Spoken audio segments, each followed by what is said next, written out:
சப்பாத்தி சாப்பிட்லாம், பூரி பரோட்டா எல்லாமே சாப்பிட்லாம்.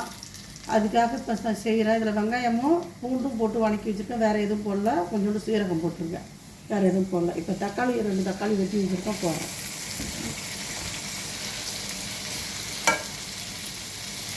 இப்போ அதுக்குள்ளே மசாலா இதில் போட்டுக்கிறேன்.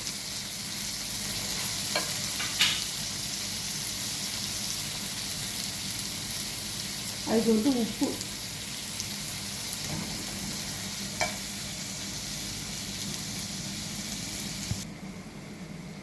இது தக்காளி சாக்ஸு.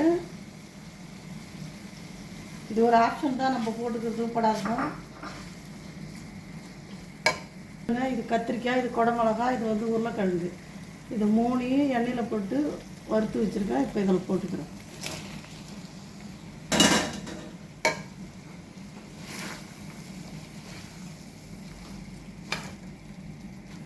இது சப்பாத்தி சாப்பிட்றதுக்கோசரம் செய்கிறேன். நம்ம எதுனாலும் போட்டு சாப்பிட்லாம். தோசை, இட்லி, பூரி, பரோட்டா எல்லாமே சாப்பிட்லாம்.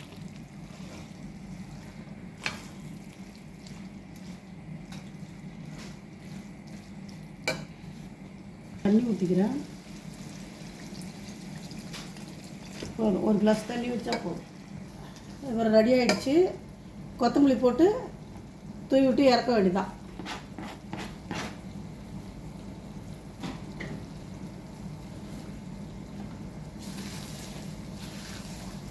நீங்களும் செஞ்சு சாப்பிட்டு பாருங்க.